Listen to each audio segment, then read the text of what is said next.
look, it's a pumpkin. Did you see it? Look, it's a pumpkin. Oh, look, we match. Oh my gosh, we match. We're twins. Good morning, everyone. Go out, go out, go out. Welcome to here. Today we're going to talk about something, all right? We're going to talk all about the 5-to-1 chord resolution. You know the 5 chord has a lot of tension that resolves on the 1 chord. Let me show you. You think I'm not going to show you? I'm still going to show you. Look. 5 chord. 5 chord.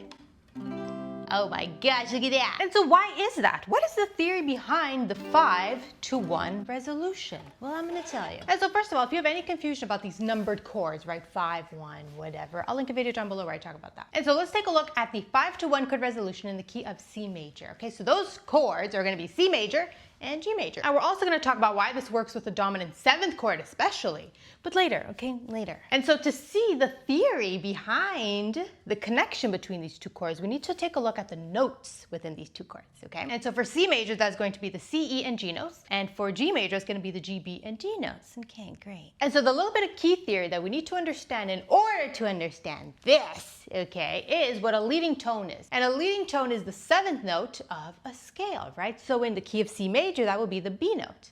And that is important because why? Why? Who cares? A leading tone? What even is it? Well, a leading tone, okay, is the most tense note of your whole scale. It's the most dissonance. Okay, it has the most dissonance. And when our ears hear a dissonance note, it wants it to resolve to a more stable note. And the most stable note in our key is going to be the 1 note. In this case, C. Oh, it was probably down here. It was all down here, wasn't it? It was all here.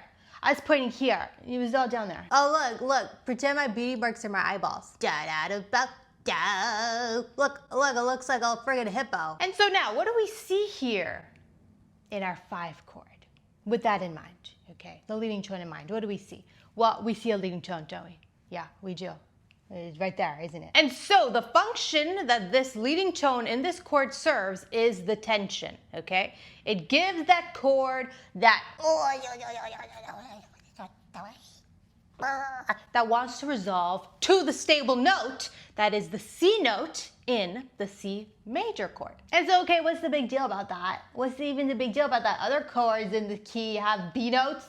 Look, there's other chords in the key that have B notes, which is a leading tone, but they don't have the same resolution. Why is the 5 chord special? Why? Here's why. What is especially special about the 5 chord is that the leading tone in it is in its 3rd degree, all right? And the 3rd degree is a very also especially special note in a chord because it gives you the quality of your chord, okay? Yeah, it does. For example, this is a major chord with a major 3rd degree. Yeah, and now if we flatten that 3rd degree, okay, turn into a minor chord. Wow, see how different that sounds? Just because we changed that 3rd degree of the chord. So the 3rd degree is very important. It's a very important part of the chord, okay? And so the leading tone in the 5 chord is in the 3rd degree, which makes it sound even more grandiose, you know? Tim Allen was never a real carpenter.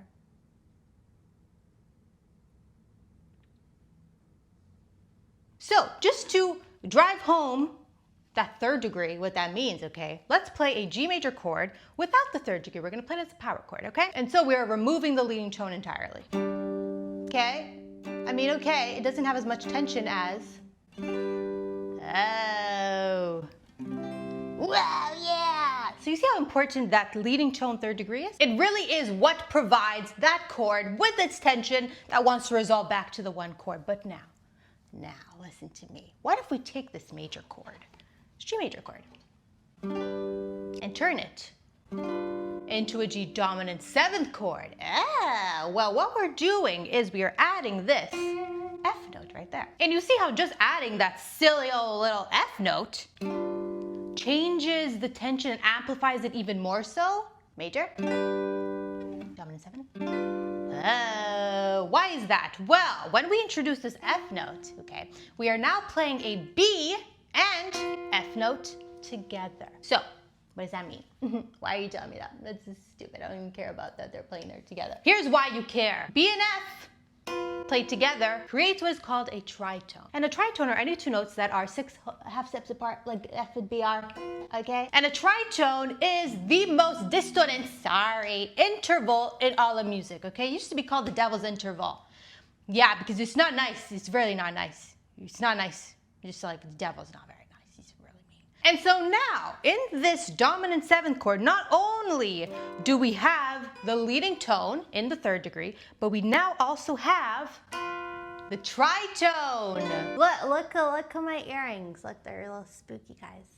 And so since the tritone is very dissonant, our ears want it. It longs for it to resolve to a stable chord, which is your 1 chord. It's the most stable chord of your key. You know? So again, let's play those 2. Major, 5th, B note, leading tone, 1st chord, and then dominant 7th, tritone, leading tone in the 3rd degree, chord. And so that's all, everyone, okay? That is the theory behind the 5-to-1 chord resolution. If you didn't know, now you know. If you didn't want to know, you know anyways. Yeah. Okay, look, lava lamp. That is all I ever have to say ever again. Let me tell you a little story about a woman named Mosby. Mosby was a young woman. She had a lab and she worked in the lab. She worked on how to make chocolate cake more delicious. And she never really got around to it because every time they presented her a cake to do experiments on, she ate it.